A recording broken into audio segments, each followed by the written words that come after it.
Bueno, pues feliz, contento, emitiendo el programa número 10. La verdad que cada programa nos vamos superando. Gracias a ti, José, todo hay que decirlo porque eres un monstruo.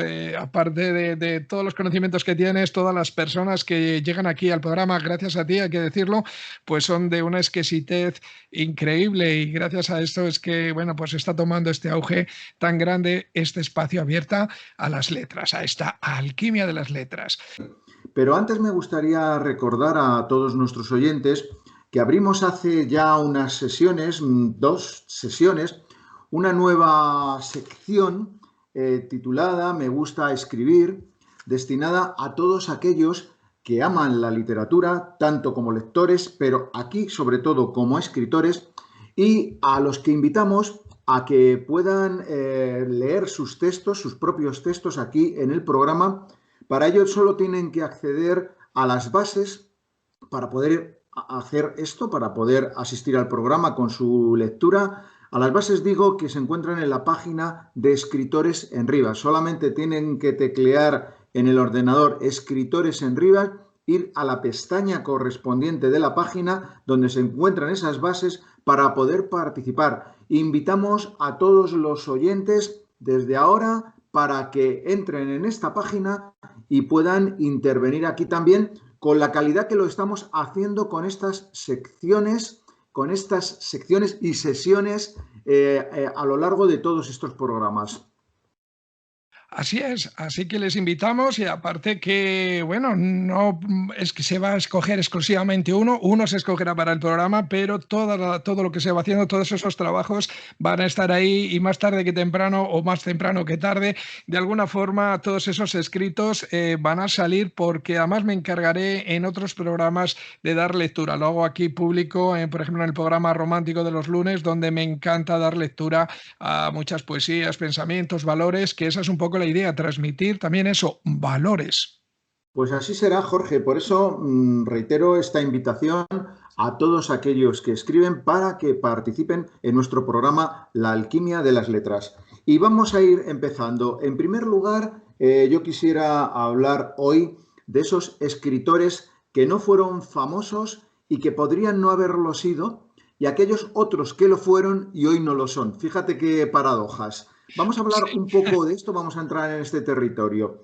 Luego, a continuación, en la sección dedicada al reencuentro con la historia, a través de las microhistorias, vamos a acercarnos a una batalla un tanto desconocida, pero fascinante. Y creo que nuestros oyentes se sentirán un poco compungidos, no sé si es la palabra exactamente, un poco alucinados, tampoco sé si exactamente, pero vamos a irnos a la batalla de Visby. Vamos luego, a continuación, a la sección Me gusta escribir, en esta ocasión con Elda Hidalgo, que luego presentaré con más extensión. Y vamos a contar hoy también con un autor, con un escritor, con un investigador, con un profesor que es Jesús Lázaro, que nos trae un tema también fascinante porque nos vamos a dar de lleno con Salvador Dalí. Ese es el resumen de nuestro programa de hoy.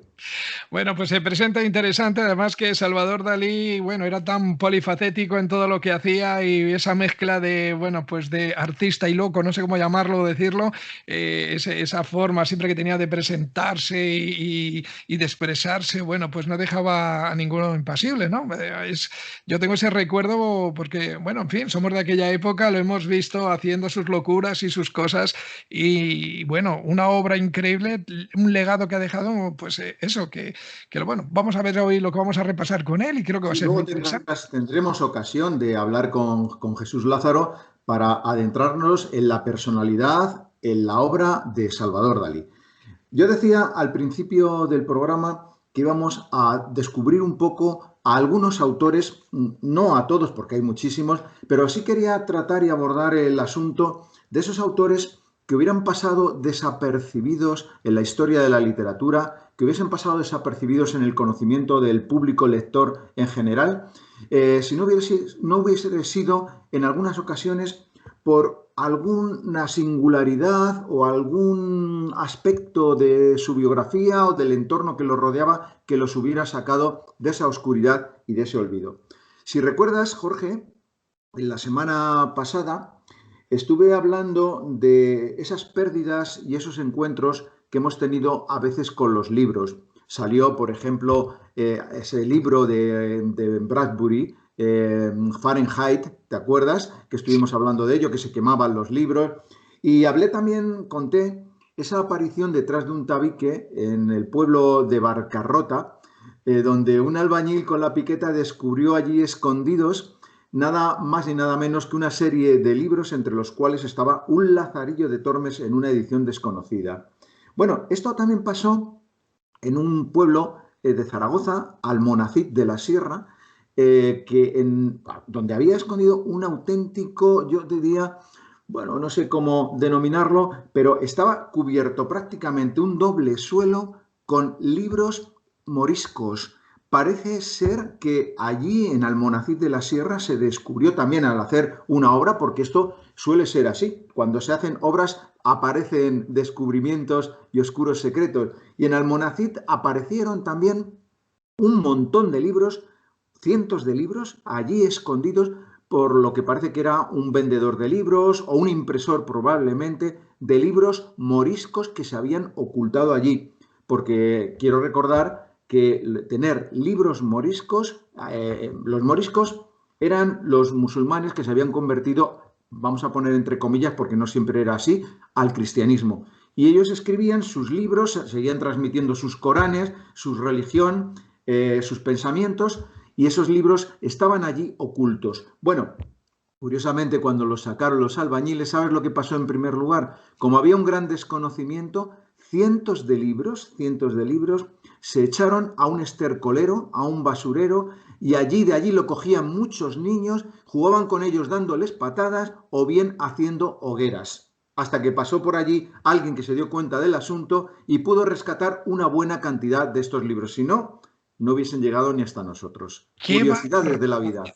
¡Qué barbaridad! O sea, que teníamos ahí las cuevas de Atapuerca, pero en literatura, y Sí, eso es como si hubieran encontrado ahí los huesos de Atapuerca y los hubiera echado por ahí a comer a los perros. ¡Qué barbaridad! ¡Qué desastre! casualidades que se dan, como tú bien dices, también Atapuerca fue una casualidad. Estaban haciendo Sí. allí un paso para un Con ferrocarril, una ferrocarril, sí. trinchera, y eso fue lo que abrió esta mina que es Atapuerca para Sí. la historia de la humanidad.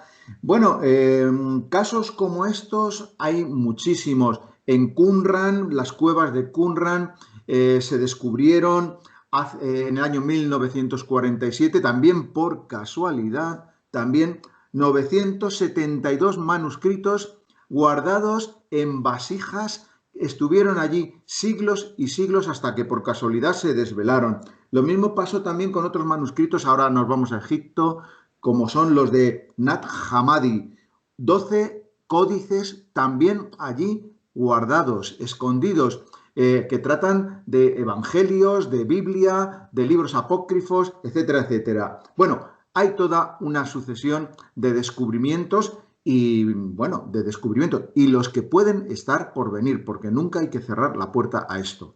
Así que hay que tener muchísimo cuidado a la hora de, bueno, pues cuando se encuentra uno en una vasija, había un papelito dentro o abres un arcón de esos antiguos y aparece por ahí cualquier libro, por favor, antes de hacer alguna tontería, por favor, mírenlo bien y llévenlo a alguien porque de pronto ahí Bueno, tenemos. yo no sé, Jorge, tú tienes una casa, me dijiste, en un pueblo, ¿no? ¿Tenías en un pueblo quizá o yo me confundo? Bueno, estuve viviendo muchísimos años Sí. en un pueblito de Segovia y mi padre era ya el médico dentista de la zona y lo que sí te puedo decir es que sí tenía acceso en aquel entonces a determinados lugares como eran bibliotecas, incluso en el castillo de Pedraza que pertenece actualmente a los herederos de Zuloaga. Entraba a jugar allá, no te lo pierdas, estaba cerrado y era el único que entraba a jugar, ni te imaginas. Y he visto cosas increíbles, pero lógicamente por la edad, era muy chiquito, pues no tenía ese conocimiento para valorar lo que había ahí. Bueno, yo quería también, un poco con esta introducción que hemos hecho a estos libros perdidos y a estos encuentros, lo mismo pasa también en cierta medida con algunos escritores. Escritores que están ahí o que estuvieron y que en ocasiones sus nombres son conservados para el futuro, para la posteridad, y que en otras ocasiones son completamente barridos por el tiempo y olvidados. Hay un caso singular de un escritor norteamericano, John Kennedy Toole, que escribió una novela fabulosa que es La Conjura de los Necios y que no pudo editarla en su tiempo. Por circunstancias diversas, entre ellas la decepción por no haber conseguido publicar su obra, La Conjura de los Necios, está escrita aproximadamente en el año 1962. Digo que por circunstancias, entre ellas este sentimiento de opresión, de presión que se le causó, que le llevó al alcoholismo también, pues hizo que John Kennedy Toole terminara suicidándose. Bueno, su obra, La Conjura de los Necios, fue voy a decirlo así, sin comillas, ¿no? Fue un bestseller a partir de su publicación en el año 1980. Ya muerto el autor, o sea, una obra póstuma. Bueno, ¿sabes quién fue la que intentó, después de tantos rechazos de editores, ¿sabes quién fue quien intentó que esta obra saliera a la luz? Pues una señora que creo que contaba entonces 70 o 72 años, que era la madre de John, que se puso en contacto con un escritor que lo persiguió, que el escritor no quería leer la obra de John Kennedy Toole hasta que empezó, por esta insistencia de su madre, a leerla y se quedó fascinado y gracias a este impulso materno, la obra La Conjura de los Necios pudo ser leída y obtener, si no recuerdo mal, el premio Pulitzer. Fíjate, escritores que el azar juega con ellos y que son las casualidades, en este caso la insistencia de la madre, la que consigue que esta novela se publique. Bueno, pues como diría mi padre, viva la madre que la parió, porque en si este no... caso nada más cercano, ni nada más cierto, ¿no? Efectivamente, porque fíjate qué pena si eso se hubiera perdido, ¿no? Y cuántos casos, como dices tú, como este, pues habrá, pues no de antes, sino también de ahora. En fin. Sí, te voy a contar otro caso, ahora ya trayendo un poco las aguas hacia España.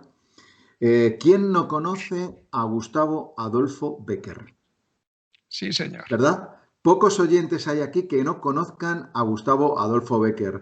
¿Recuerdas que aparecía hasta en los billetes de 100 pesetas su efigie, su Sí, cara? sí, sí, por ahí debo tener algún billete todavía. A ver si lo escaneo, lo subo para que lo vean, porque alguno me queda por ahí, ¿eh? Pues ahí estaba Gustavo Adolfo Bécquer en uno de esos billetes, un poco idealizado, porque es verdad que en el billete de 100 pesetas aparece un tanto idealizado su rostro, Sí, porque si ves fotos reales de Bécquer, muchas veces no se parecen las fotos tanto como esa imagen que luego se nos ha dado del autor. Bueno, Gustavo Adolfo Bécquer, si te hago una pregunta, seguro que sin problemas me las vas a contestar. a ver, ¿Cuál es la obra más conocida de Gustavo Adolfo Bécquer? wow. Pongo en un apuro, si no salto y lo No, digo no, no, yo. directamente, no, directamente. Porque lo único que se me acuerda por ahí es algunos poemas de él, pero... Exacto. Sí, poemas.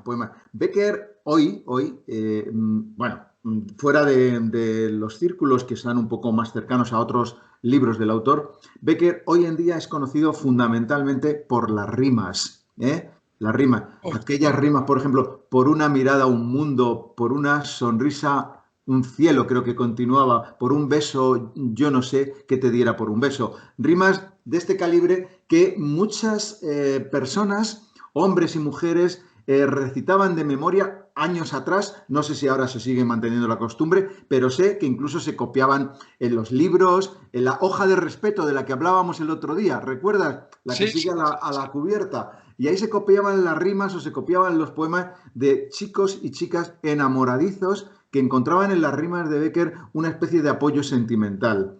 No sé si tú lo habrás hecho esto de poner esa rima o escribirla en un árbol, Jorge. Yo he escrito cosas, pero la verdad que casi siempre escribía cosas mías, así que eran disparates, olvídate, porque siempre me daba un poquito por la cuestión de escribir, hacer música y ponía cosas mías que luego decía yo, madre mía, qué forma de estropear un libro, ¿qué le iba a hacer? Bueno, era Pues así. mira, Bécquer murió en el año 1870.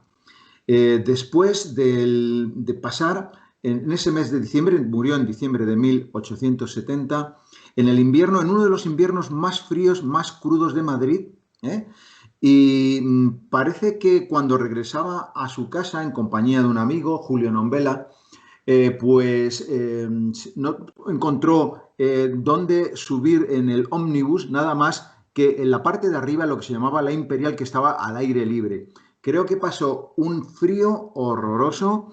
Becker, que ya era de por sí enfermizo, tuberculosis, había tenido que ir en muchas ocasiones a reponerse al monasterio de Veruela, donde pasó alguna temporada con su hermano Valeriano, pintor, con su madre, con su esposa Casta, con sus hijos, porque era, como digo, delicado de salud. Bueno, Becker muere en el año 1870 y Becker era fundamentalmente conocido en su tiempo, no sé si era mucho o poco conocido en su tiempo, pero sobre todo lo era porque era redactor de periódicos y autor de algunas leyendas que aparecieron en las páginas de algunos diarios. Leyendas, te sonará, por ejemplo, El Monte de las Ánimas, Maese Pérez el organista, El Rayo de Luna, por ejemplo. Bueno, leyendas de este tipo.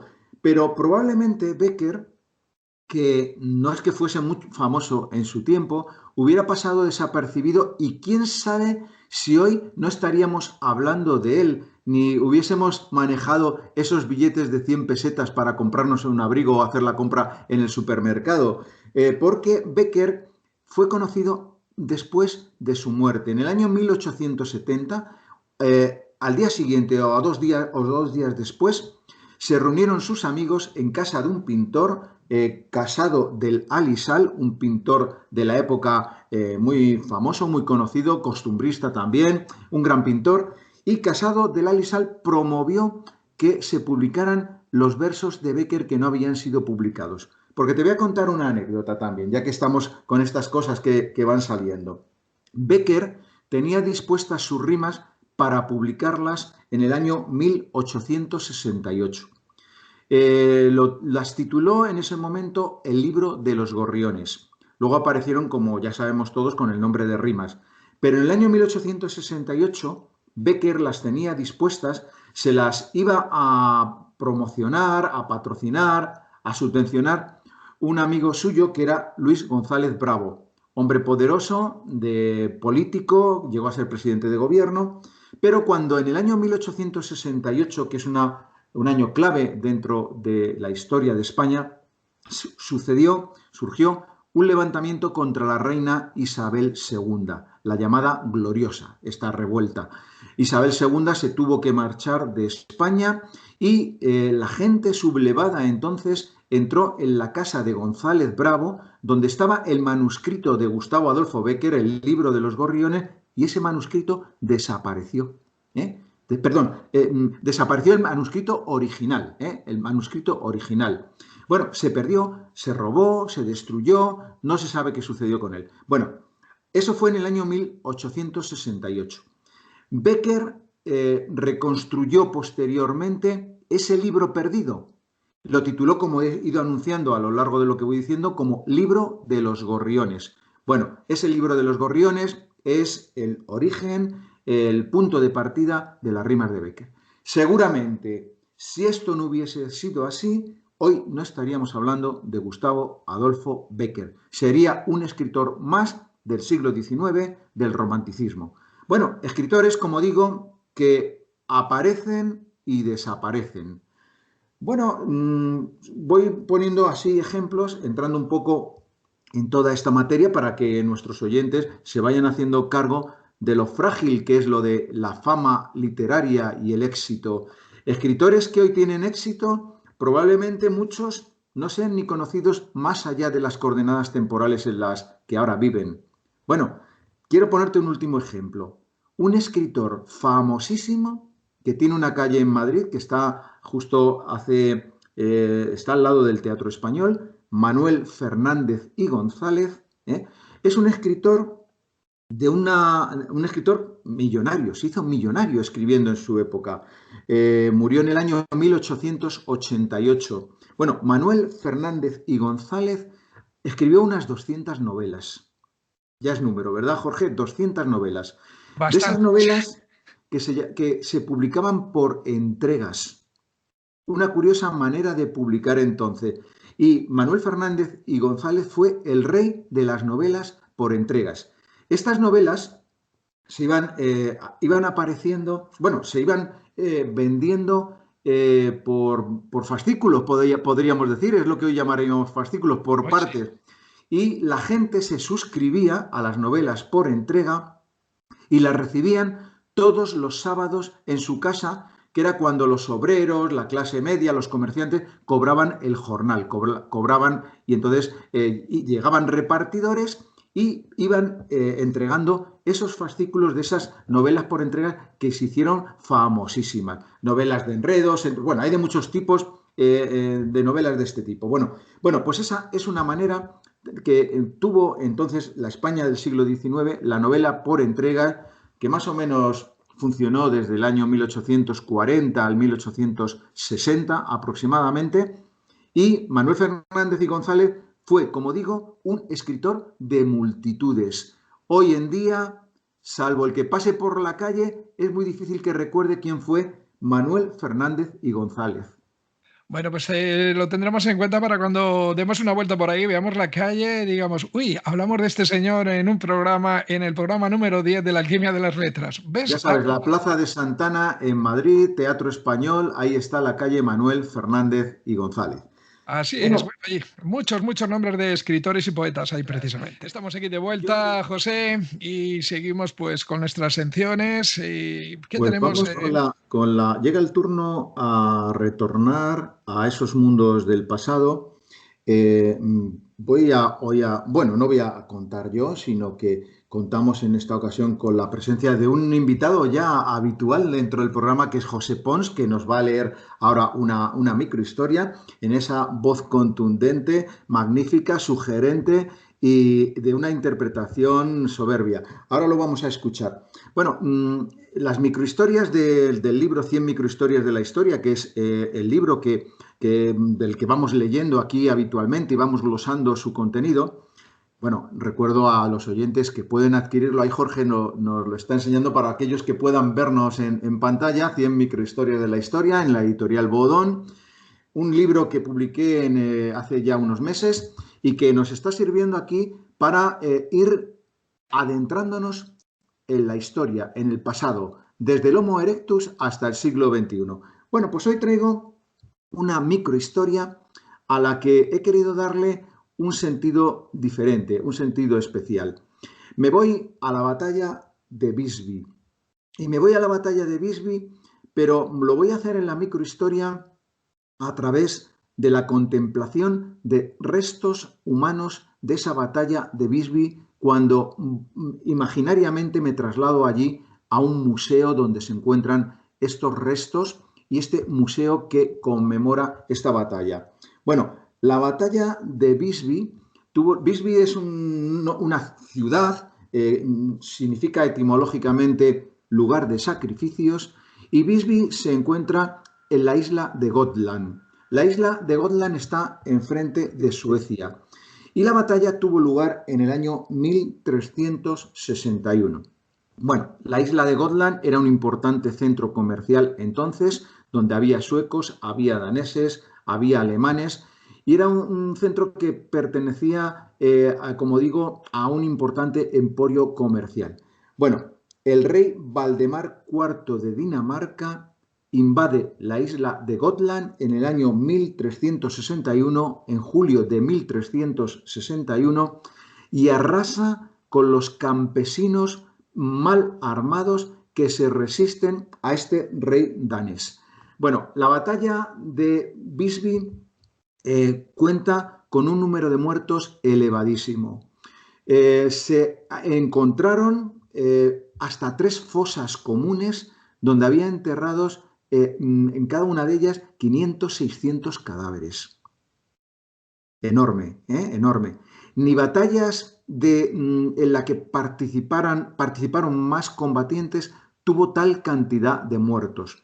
En la Edad Media las batallas campales eran muy raras. Generalmente a lo que se asistían eran a asedios, a incursiones, saqueos, pero una batalla campal era bastante extraño y bastante complicado que se llevase a término. Bueno, en Visby, rodeada por murallas, entonces, a 300 metros de las murallas, tuvo lugar este encuentro entre los defensores de la ciudad, los campesinos que habitaban en esa isla de Gotland y en esas inmediaciones de Visby, y la masacre que perpetraron los soldados de Valdemar IV de Dinamarca. Perdón. Lo curioso del caso, y es lo que pretendo reflejar en esta microhistoria, que ahora van a encontrarse con ella directamente los oyentes, es lo siguiente. Se encontraron en esas fosas comunes no solamente huesos, se encontraron también cadáveres que todavía tenían flechas clavadas en el cráneo, por ejemplo, que tenían huecos en los cráneos por los golpes de maza, terribles golpes de maza, que tenían también piernas cortadas, huesos destrozados y que aún conservaban muchas de ellas restos de armaduras, restos de lo que se llama la loriga, que es esa pieza de escamas metálicas que cubre el casco y parte de la parte superior del tórax. Bueno, se han conservado ese tipo de restos humanos en esas fosas comunes, 3 fosas comunes donde bueno, el catálogo de muertos puede llegar a unos 2000 aproximadamente.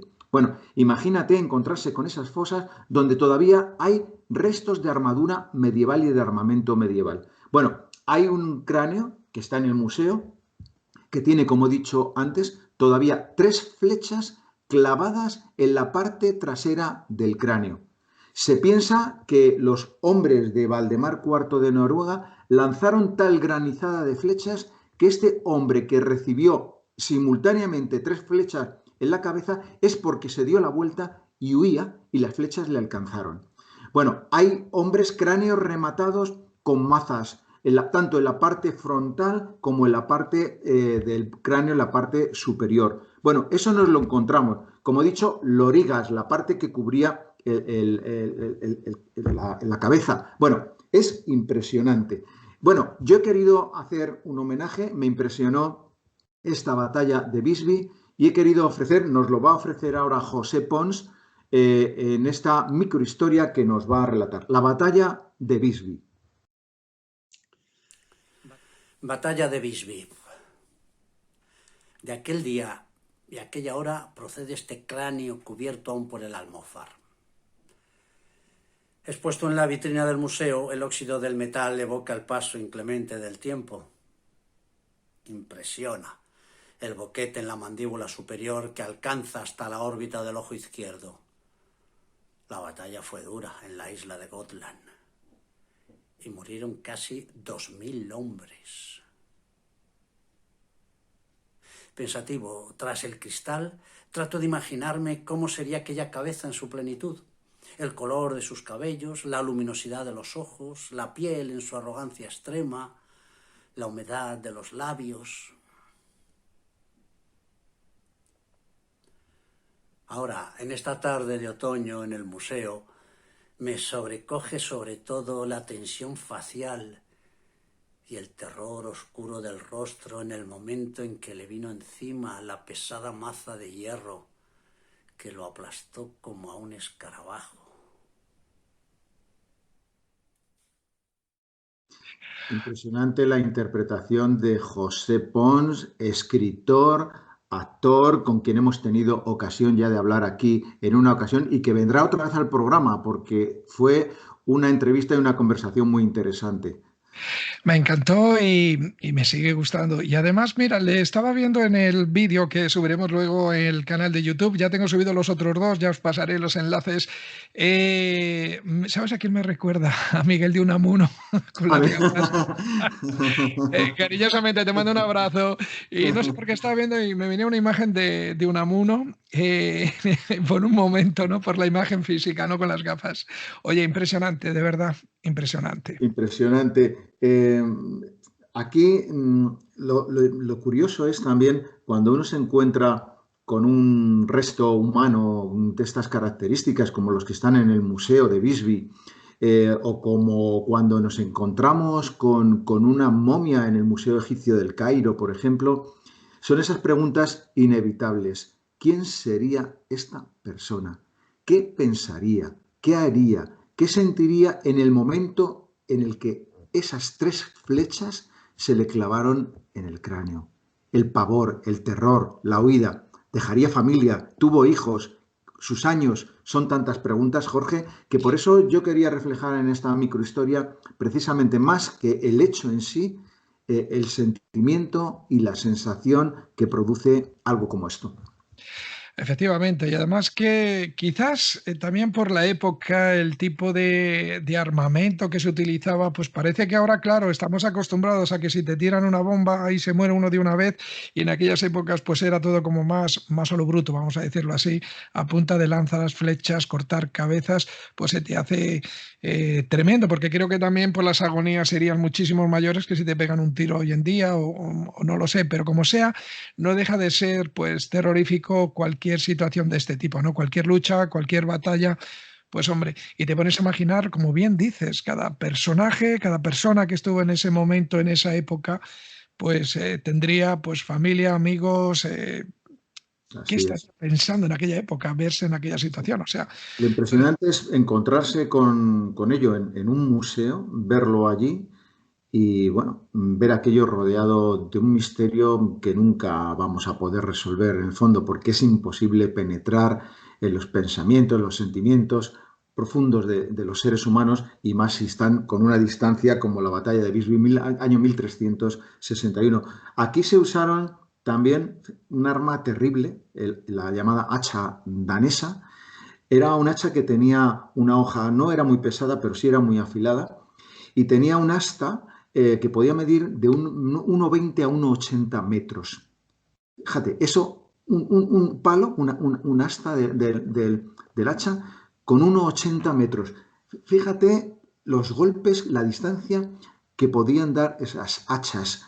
Era terrible un golpe. Podía arrancar una pierna de cuajo o una cabeza. ¿Eh? sí.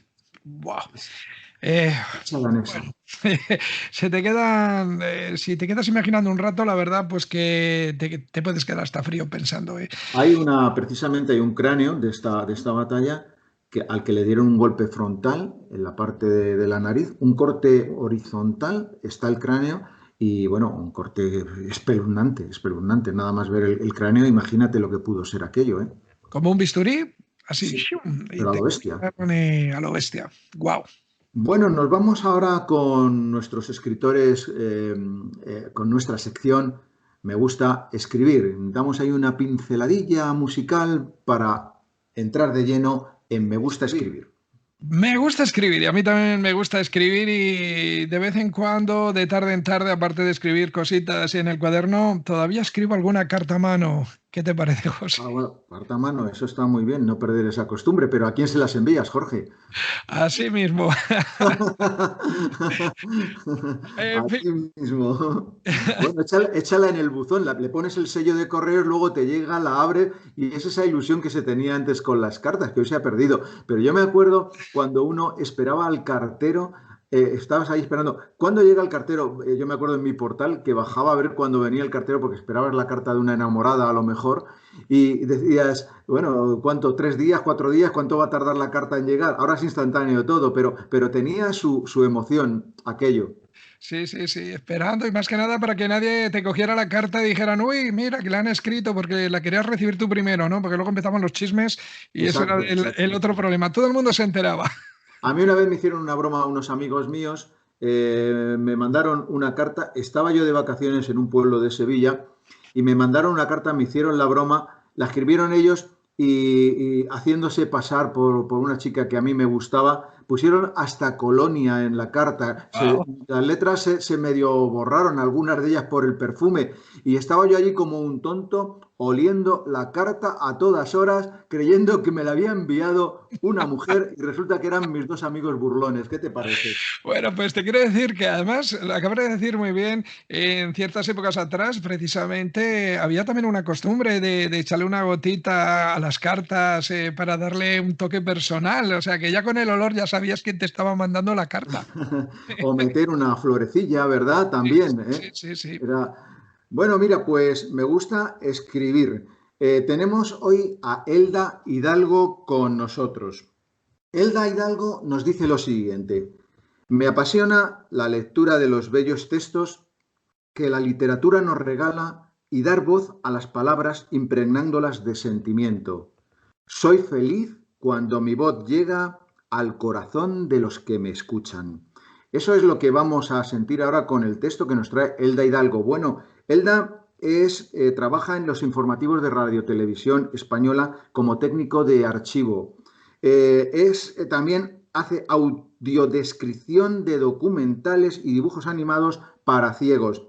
Es guionista, locutora y técnico y hace los subtítulos de los informativos en directo. Bueno, es Elda Hidalgo, que hoy se nos presenta como autora de este texto que ella misma va a leer. No recuerdo aquel día que me paré y escuché con suma atención a mi corazón. Una voz interior que me gritaba: sé tú misma. Supongo que llevaba mucho tiempo susurrando, pero yo le hacía caso omiso.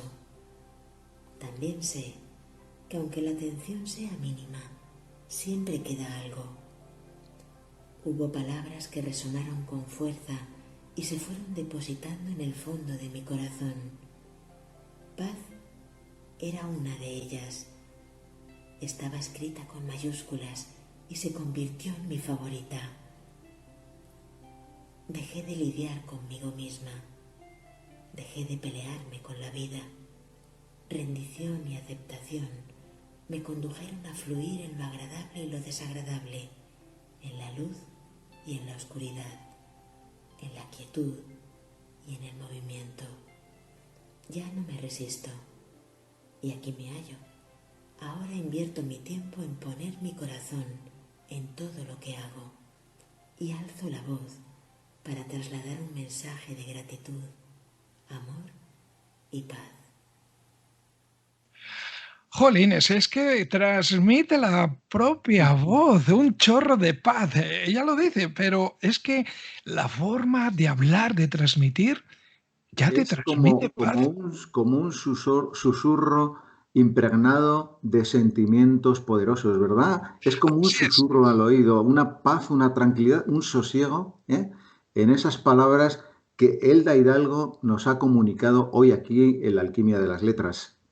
Bueno, pues desde aquí, la verdad, pues mandarla pues un cordial saludo, un fuerte abrazo, 2 besos de chocolate de los que mandamos aquí desde este espacio de radio, La Alquimia de las Letras, porque tenerlo aquí de verdad es un auténtico placer, un auténtico honor y gracias a ti, José. Bueno, pues vamos, le agradecemos a Elda que haya estado aquí con nosotros y que, bueno, nos haya hechizado con su voz y con sus palabras. Traemos ahora, vamos a cambiar de sección, le damos paso, la bienvenida con una musiquita de esas de fondo para contar ahora mismo en un instante con Jesús Lázaro. Pues Venga, ya lo tenemos ya con tenemos. nosotros a Jesús Lázaro. Te agradecemos que estés aquí haciendo alquimia y letras con nosotros, con Jorge y conmigo. Y si me permites, pues lo que voy a hacer es tu presentación en primer lugar para que los oyentes sepan quién eres, ¿no? ¿Te parece? Me parece. Bueno, eres doctor en Geografía e Historia, especialmente en Historia del Arte. También eres tasador en arte y antigüedades, algo que me parece fascinante. Si quieres, nos puedes hablar luego de esta faceta tuya también. Eres director de la Asociación Cultural La Barraca Siglo XXI, profesor en el Colegio Brod Madrid y has dado clase también en diferentes universidades. Tienes publicados muchos artículos, críticas y textos también para catálogos. Entre tus libros están fundamentalmente El secreto creador de Salvador Dalí, El método paranoico crítico, fijémonos qué título, ¿verdad? El arte chino del neolítico al último emperador y ahora, todavía sin publicar, tienes un libro del que luego vamos a hablar, La última voz. Bueno, gracias Jesús por estar aquí con nosotros y Jorge y yo vamos al ataque contigo y sobre todo, bueno, tienes aquí tu voz para que nos hables, en este caso, fundamentalmente de Salvador Dalí, del arte y de tu último libro. Bueno, primero agradeceros a vosotros la invitación y para mí ha sido una sorpresa el programa que he descubierto gracias a vuestra invitación. Tenéis un oyente más porque la música que está escuchando es fantástica. La sección, bueno, escuchar a José con sus historias y leerle, pues siempre es es muy grato, es súper formativo y nos abre un espectro de conocimientos, de cosas a veces ocultas y de elementos históricos desconocidos que bueno, pues, así que el agradecido soy yo, porque por haberme invitado al programa. Tenéis un oyente más, ¿eh? Y un fan más. Bueno, vamos sumando y bueno, y un oyente más y recomienda la alquimia de las letras a tus conocidos para que se vayan sumando y bueno, entre todos hagamos alquimia, de verdad. Muy bien. Bueno, Jesús, tienes un libro, como he dicho anteriormente, El secreto creador de Salvador Dalí.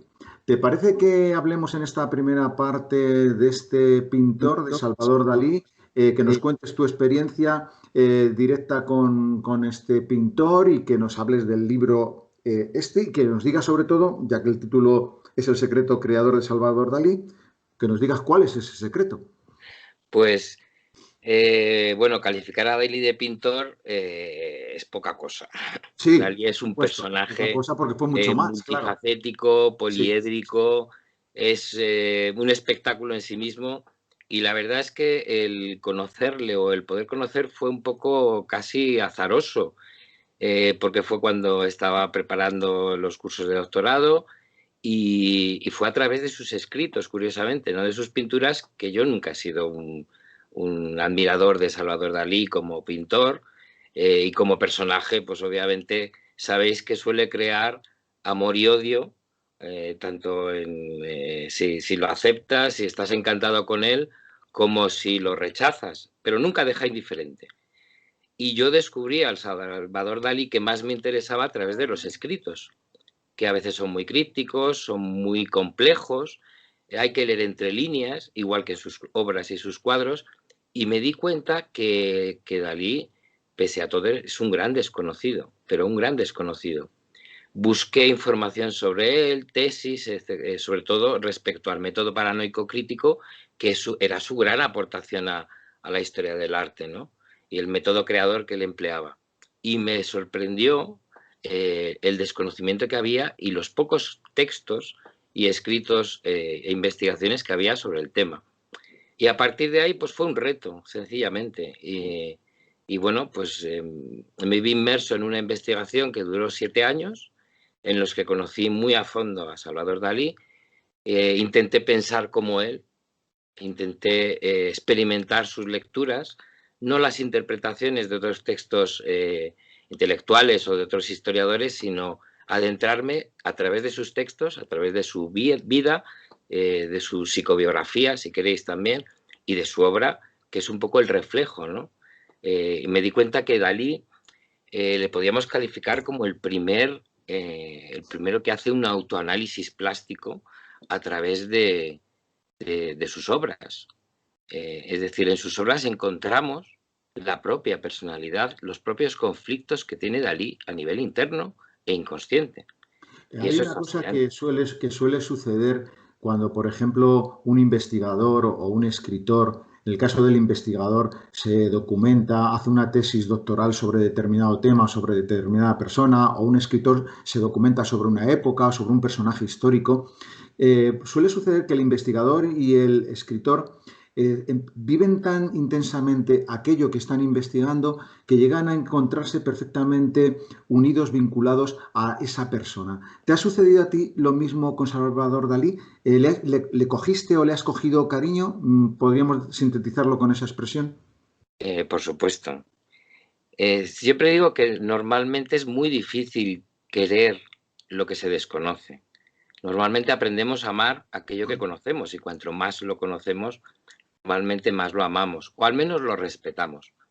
Y esa relación con Dalí ha sido un poco pues, el modelo, el ejemplo, el arquetipo de ese vínculo que he podido establecer con él, ¿no? Entonces, hay una imagen de Dalí muy deformada por él mismo, por su propio esperpento por su propia imagen, el propio personaje que crea Dalí. Pero cuando vas al lugar donde él pasó su infancia, sus días, yo estuve 7 años yendo a Cadaqués, a Figueras, te das cuenta del otro Dalí, del Dalí, pues... Pero esto pasa con casi todos los artistas. Recuerdo que yo no sé si fue hacia el año 2000, 2001, bueno, hace bastante tiempo, comisarié una exposición que se llamaba Autorretrato Colectivo en el antiguo Museo de Arte Contemporáneo de Madrid, y que ahora es el Museo del Traje. Y entonces tuve que hacer el recorrido por muchos estudios de los artistas que había plásticos en Madrid. Y había gente pues muy reconocida, desde Gordillo, Genovés, Canogar, mucha gente son artistas ya importantes dentro de la historia del arte en España.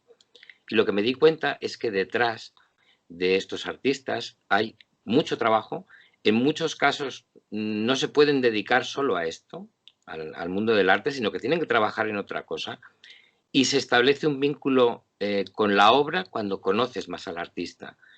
Yo iba a los estudios, revisaba toda su obra, y en esos estudios me recuerdo uno, y tengo obra suya en casa. Me olvidé de mi propio número de teléfono de casa para llamar y decir, voy a llegar tarde a casa. Me impactó tanto su obra, todo lo que tenía y lo que había trabajado, que en fin, pues... Y esto me pasó con Dalí. No es que me impacte más tanto la obra, o no me impactó tanto la obra plástica, que ya la conocía, como esos escritos y conocer el fondo del personaje. Y eso fue lo que me animó a intentar escribir, a intentar desentrañar ese secreto creador de Dalí, que me di cuenta de lo complicado que había sido. ¿Sabes por qué? No solo por conocer su vida más fuera de ese personaje, sino porque me tuve que leer a Freud, a todo Freud y a todo Lacan, para poder llegar Claro, claro, claro. Wow, wow, wow. O sea, yo te preguntaría, oye, ¿cuánto de personaje, cuánto de loco, cuánto de genio, cuánto de artista? Porque es que, como bien dices, Salvador Dalí, es que es para entender la obra, me parece que tal como lo planteas, hay que estudiarlo muy bien, ¿eh? Para entender lo que era este hombre en sí, porque a ver, el recuerdo que yo tengo, que era muy chiquito, y ver la televisión en blanco y negro, de recordar a Dalí con los bigotes y siempre esas locuras que hacía en directo y tal, y tenía un algo que realmente te atraía, además, te atrapaba ese personaje. ¿Cuánto de personaje realmente, no sé si llamarlo de loco, cuerdo, artista, no lo sé, porque es tan polifacético en todo lo que hace, que no lo sé, tú que has estudiado 7 años, ¿qué mezcla hay de todo eso? Pues es el personaje. Lo que pasa que como muchos artistas famosos que crean su personaje, al final están condenados a vivir detrás de ese personaje. Pero Dalí era un tímido patológico. Era un tímido patológico. Wow. Tuve la suerte de todavía hablar y poder conocer a fondo o hacerme de alguna manera amigo de Pepín Bello, que fue un compañero suyo de la residencia de estudiantes. Cuando yo lo traté ya tenía casi 92 años, imaginaros, aunque murió con 102, pero aún así él me lo contaba. Es decir, cuando se encontraron en Madrid después de muchos años y tal, Pepín decía, pero no te cansas de hacer el payaso, porque se conocen, es decir, ellos se conocían a fondo, sabían quiénes eran, de dónde venían, lo que habían compartido en la residencia de estudiantes, que era un núcleo fascinante de cultura, de creatividad y demás. Entonces, Salvador Dalí le cogí cariño porque fuera de ese personaje que se hace tan odioso a veces, hay una persona sola, tremendamente sola, con muchos conflictos personales, familiares, que muestra muchos de ellos. Gracias a su obra también es capaz de sacarlos y liberarlos un poco de esa opresión que él tenía ya desde adolescente. Y el encuentro con la obra de Freud le va a ayudar a esto. No solo le va a ayudar a nivel personal, sino que el encuentro con Freud le va a ayudar a generar un mundo imaginario, una serie de imágenes, de iconos, de signos en su obra que son fascinantes. Ese descubrimiento es fundamental. Eso es lo que me llevó ese fue el hilo, ¿no? El hilo conductor que me llevó a profundizar en Freud y decir, ¿cuánto hay de Freud en la obra de Dalí? Y es que hay mucho, o sea, es muchísimo. Has mencionado a Pepín Bello y en ese círculo de amistades estaban también Lorca, Federico García Lorca y Luis Buñuel. Me gustaría preguntarte a ti como estudioso de la figura de Salvador Dalí y del entorno que vivió en la residencia de estudiantes, ¿cómo fue la relación que mantuvo con Lorca y con Luis Buñuel y esos viajes que Lorca hacía cada mes? Un poco todo ese entramado. ¿Eran verdaderos amigos? ¿Tuvieron sus rencillas, tuvieron sus odios, sus amores? La relación con Lorca yo creo que es la relación más pura, si queréis, o la relación más auténtica que tuvo Dalí en su vida. Yo estoy convencido. Lorca sí que estaba enamorado de Dalí. Dalí no podía, porque tenía miedo, por supuesto, a su propia homosexualidad, porque era un narcisista patológico. Y esa relación Lorca también la entendió. Y bueno, pues esto que cuentan, que cuando murió Lorca, Dalí dijo "Olé" y todas estas cosas, era fruto, pero Dalí tenía un profundo sentimiento de culpabilidad con muchos amigos de los que rodearan a Lorca, porque le intentaron convencer que no fuese a Granada, que no bajase a Granada después del golpe militar, porque sabían que corría peligro. Y bueno, pues Lorca vivió profundamente y amargamente esa muerte, lo mismo que vivió la otra muerte para él más significativa y profunda, que fue la de su propia madre. Y esto aparece reflejado en muchos de sus cuadros, ¿vale? El tema de la muerte, la vida, la putrefacción, todo esto está muy, muy presente en gran parte de su obra. Esos contrarios complementarios que a veces nos despistan dentro de la obra están muy claros a nivel de significado de personajes que aparecen en casi toda la obra daliniana, ¿no? Y ahí yo creo que cuando decías lo del secreto, ¿no? A mí Sí. me ayudó lo que os digo de Freud, porque Freud creo que igual que enseñó a Levi Strauss la crítica del significado, lo hizo con Dalí, que era un personaje tremendo. Dalí era un personaje muy inteligente, muy inteligente. No tanto creador de la nada, como Picasso, por ejemplo, ¿no? que era un auténtico genio, sino porque sabía, era una esponja que todo lo absorbía. Dalí absorbía todo lo que le llegaba, sabía componerlo, sabía transformarlo y hacer con ello una metamorfosis nueva. Era un gran recreador. Ese es el truco. Y como la crítica del significado, que de alguna manera nos dice que no podemos acceder a un conocimiento, a cualquier término, sin tener en cuenta que detrás de ese término y de lo que supone, puede haber otro significado distinto. Y detrás de este, otro también diferente. Y en último término, ese último significado al que podemos llegar de una palabra, de un contexto, de una situación, a lo mejor es diferente a lo que creemos. Hay una ocultación detrás de ese término. Es como una cadena, es como una cascada, ¿no? Que él refleja también muy bien a través de las imágenes dobles de las obras, etcétera. Es apasionante, o sea, os digo que es como una incógnita Hay un asunto aquí, bueno, el dramatismo de cómo vivió la muerte de su madre, pero también tengo entendido que tenía un hermano mayor, también Salvador, llamado Salvador, que murió 3 años antes que él, y Salvador Dalí estuvo durante mucho tiempo creyendo que era una reencarnación de su hermano. Claro, esta personalidad tan complicada, tan difícil de Salvador Dalí le lleva a estos extremos. Estaba interiormente, era una persona que sufría su propia realidad y que se encontraba completamente desajustado con el mundo en el que vivía. En cierta medida y en algunos aspectos, ¿no? Porque lo de su hermano él lo aireó mucho en su biografía o en la autobiografía que escribió. eh, y realmente, es decir, en aquella época era muy común que te pongan el nombre de tu hermano fallecido hace unos años. Él decía de un problema, tenía un cerebro muy grande, etcétera, murió de un problema gastrointestinal o una cuestión más cotidiana.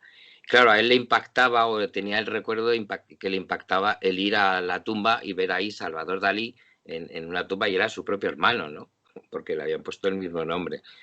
pero él después utilizó ese elemento como, bueno, como parte del personaje que se iba creando. Realmente Dalí vivió pues en un pueblo como era Figueras, era hijo de notario, imaginaros lo que era ser hijo del notario, que en aquella época, pues igual que ahora casi es Dios, ¿no? O sea, los notarios, pues imaginaros en Figueras, iban a veranear a su casita de Cadaqués, el recorrido hasta Cadaqués, no sé si habéis ido alguna vez, pero es una carretera, muchas curvas, infernal, y ahora está asfaltada, pero en aquella época, imaginaros en los años 20, aquello de piedra, tal, tremendo, tremendo. Y era un pueblo donde todos se conocían, donde había rencillas entre algunas familias y había un personaje muy curioso que también es clave en la vida de Dalí, en su obra, que es Lidia de Cadaqués. Lidia de Cadaqués era hija de bruja, de una bruja de allí, y era paranoica. Lidia era paranoica. Ella tenía una fonda donde se habían alojado pues desde Picasso hasta, en fin, distintos personajes importantes y tal que habían ido a Cadaqués, y ella creía que era Teresa la bien plantada. Era un personaje de ficción. Entonces, bueno, contaba un montón de historias y casi siempre lo transformaba todo. Y en la familia Dalí era fascinante recibir a esta mujer, hablar con ella, tomar un café, porque bueno, y Lorca también la admiraba cuando fue. Curiosamente, esta mujer le vendió la casa a Dalí, en la que luego se hizo en Portligat, pues su casa, ¿no? La casa que todos conocemos, o el museo de la casa de Dalí. Ella fue la que le vendió, que era una casita de pescadores. Es decir, son personajes que aparecen en la vida muy cotidianos de los pueblos, y Dalí no dejaba de ser pues un personaje provinciano, un personaje, lo que pasa que tan abierto, intelectualmente tan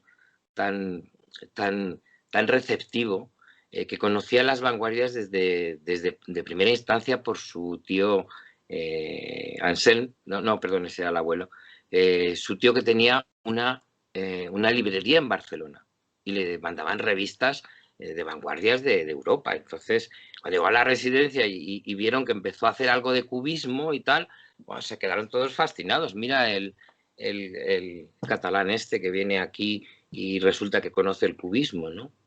Es decir, Jesús, es un personaje Jesús, ¿qué representa? de todos los aspectos que lo puedas ver, ¿no?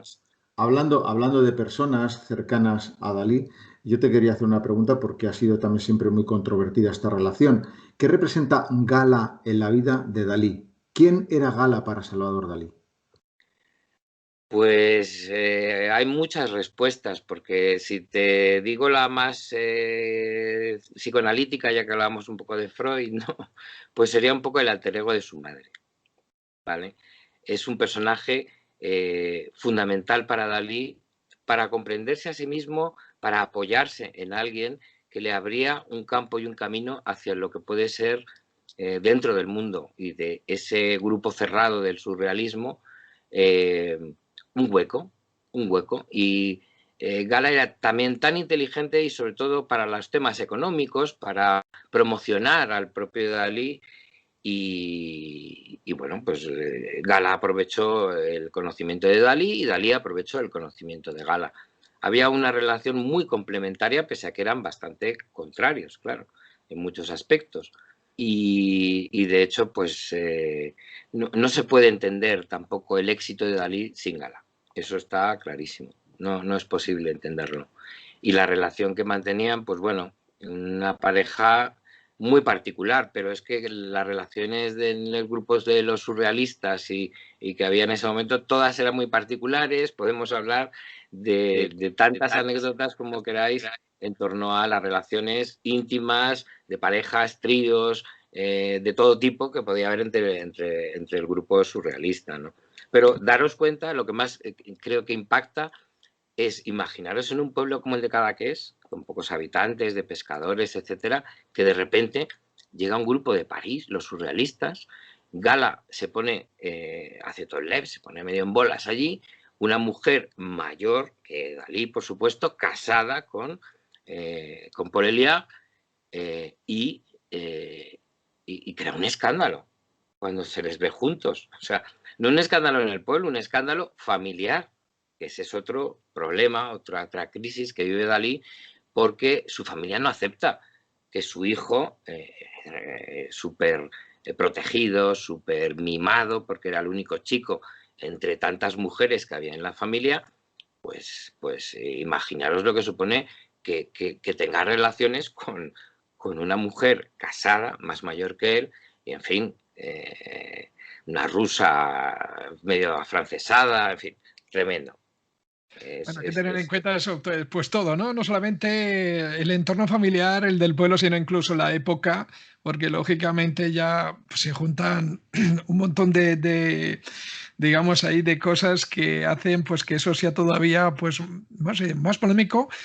Si pasa incluso hoy en día en pueblos pequeños, en el que está uno pendiente del otro, quizás por eso, porque son pueblos pequeños, todo el mundo se conoce, pues me imagino que, jolines, la vida de Salvador Dalí rodeada de toda esta gente, es que tenía que ser wow, es que no es una cosa que vemos aquí cuando organizan, de pronto, no sé, se juntan cuatro locos, organizan, bueno, parece que ya es más, uno aquí ya está uno más acostumbrado, pero en esa época además, pues eso sería como muy explosivo. Y yo no sé además cómo entonces, incluso vamos a decir, las fuerzas fácticas y todas estas historias que rodeaban, pues, en fin, que se estaba muy pendiente de todo lo que pasaba y se perseguía además, tal como era.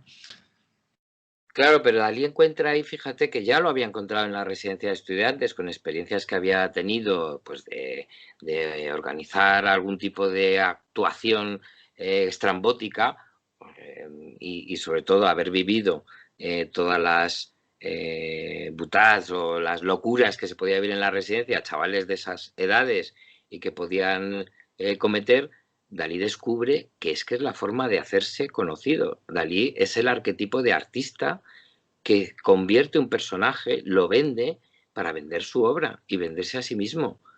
Entonces, es el modelo de lo que luego entendemos como, bueno, es que los artistas cometen locuras, son genios, etcétera. Eso es una percepción muy romántica, muy del siglo XIX. La realidad es que de repente, pues bueno, el arte, con los marchantes, etcétera, se convierte en un negocio, se convierte en mercancía. Sí, sí. Y esa mercancía, bueno, pues hay que venderla y hay que tener pues un mensaje claro a nivel publicitario y crear un personaje. Esto es como en las artes marciales, en el judo es aprovechar la fuerza del contrario, aprovechar la fuerza del que te viene, aprovecharlo precisamente pues para derribarlo. Aquí lo que se hace es aprovechar, como bien dices, toda esa situación, aprovecharle para sacarle beneficio en todos los aspectos y crear el personaje. Está claro. Si hay algo diferente, en aquella época, imaginaros, el arte, la cultura estaba en efervescencia, todo estaba por crear, nuevos lenguajes, ya había surgido el cubismo, el surrealismo incorpora otros elementos novedosos del lenguaje, utilizando especialmente parte de las lecciones que había aprendido del dadaísmo. Y esto hoy en día no lo hay, es decir, es muy difícil porque la cultura y el arte está relegado. Hoy en día no tenemos ese soporte, es decir, no se vende el arte se consume, etcétera, pero la cultura y el arte están relegados tanto en los programas educativos, en las universidades. No, ahora gran parte de las... Y ese es un elemento esencial. El ser humano no habría progresado nunca ni se habría convertido en un ser humano mucho más rico sin el arte, desde luego. Y ahí incorporo la música, etcétera, ¿no? Pero hoy en día, y es una crítica que nos tendríamos que plantear todos, es decir, porque el arte que ha quedado relegada y la cultura y la lectura a un, ya no digo segundo plano, a un último plano, porque es la última parte, la primera parte que se suele recortar, la primera parte se critica y sin embargo es tan esencial para nuestra vida, para disfrutar de ser humano que es impactante, ¿no? Jesús, eres experto, bueno, eres doctor en historia del arte fundamentalmente. Mira, voy a hacer un chiste muy malo que seguramente conoces.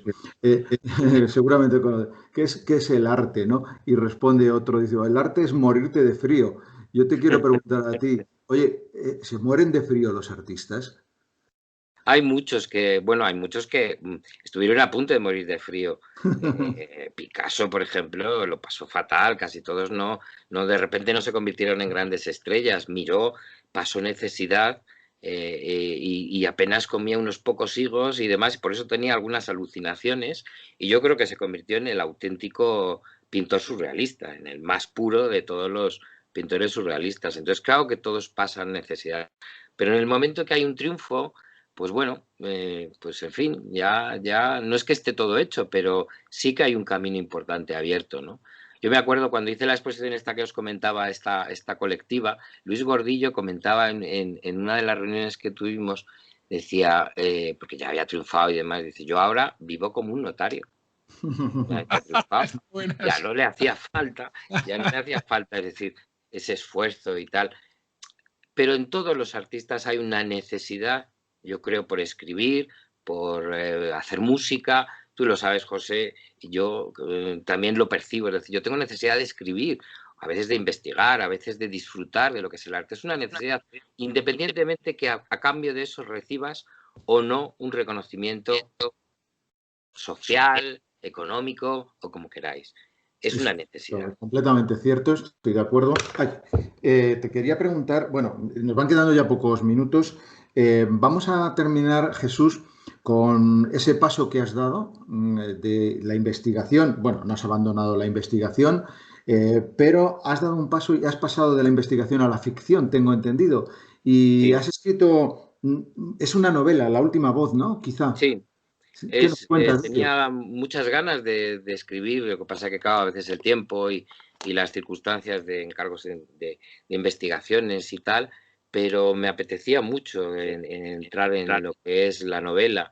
Y entonces, bueno, pues La última voz es un libro, no sé si llamarle una novela coral, pero que me ha surgido de dentro con experiencias fundamentalmente relacionadas o con un contexto histórico, que es la España desde la Guerra Civil prácticamente hasta la transición y un poco después, con distintos personajes. El trasfondo es histórico y es a través de la investigación y muy auténtico, ¿no? Pero los personajes era lo que me interesaba, es decir, personajes de distintos grupos, no solo los que se alzaron en su momento, falangistas, etcétera, sino también los otros personajes que sufrieron, ¿no? Después parte de la dictadura. Es un compendio de personajes y de una historia que va entrelazándose, ¿no? a través del tiempo, y he disfrutado mucho, la verdad es que haciendo y desgranando esos personajes que me han llevado a mí. Yo no he sido el que los ha construido solo, sino que me ha fascinado. Yo que no soy particularmente soy más bien progresista, más se me puede considerar como de izquierdas, y me he sorprendido a mí mismo entrando en personajes falangistas, etcétera, entendiéndolos, comprendiéndolos y planteándolos con una, creo que dulzura o una humanidad que de repente, digo, cualquiera que escriba, lea esto que acabo de escribir y dice, este es falangista, está clarísimo, ¿no? ¿Qué te ha salido? ¿Una novela larga o una novela de pocas páginas? No es muy larga. Yo creo que en folios son 130 y tantos folios. Sí, sí. Está bien, es una novela que... Bueno, estás en la línea de Félix Jiménez, todo hay que decirlo, porque eres amigo de Félix Jiménez, con quien estuvimos ya aquí. Sí, sí. Además sí, vivís en la misma localidad de Madrid también, sí. Os veis a menudo. Sí. ¿Has conversado con él de tu ¿Están novela? los dos en Boadilla? Sí, estamos los dos y nos solemos ver muy a menudo. Félix es una persona fantástica, es un buen amigo y bueno, y yo además le admiro. Es decir, él sí que no puede parar de escribir y de hacer sus relatos y demás, y me parece súper interesante, ¿no? Y bueno, pues yo me he lanzado a la piscina con esta primera novela, que bueno, ya te pasaré cuando se vaya moviendo la publicación y tal, porque ya he cerrado hoy, no ayer, precisamente cerré la última carta que quería incorporar y ahora solo pues queda un poco corregir. Llevo ya mucho tiempo con ella, pues porque soy muy tiquismiquis, me gusta que las cosas se presenten y está yo a gusto con esa novela, ¿no? Y bueno, la gente que ha ido leyendo la primera versión y demás, pues bueno, se ha sentido que es fundamentalmente pretendido que sea muy sincera, no pensando exclusivamente en el lector, que normalmente siempre dicen, no, hay que pensar en el lector cuando hagas, bueno, a veces sí, por supuesto, y tienes que pensar en eso, pero sobre todo tienes que pensar en que tú cuando la leas te emociones, que yo me he emocionado con mi propia escritura y que realmente sea sincera, ¿no? Entonces sí que estoy satisfecho, muy contento con haberla terminado, ¿no? Bueno, Jorge, pues se nos van esos minutillos del reloj de arena de la alquimia de las letras. ¿Quieres preguntarle algo a Jesús? Cerramos ya. Oye, ¿sabes, sí, Jorge, que dime. yo también tenía un programa de radio porque viví 2 años en República Dominicana, en la frontera con Haití. Allá Ah, hacía desarrollo comunitario y teníamos un programa local que se llamaba Mujeres en Marcha. wow, wow. Te estoy hablando del año 87.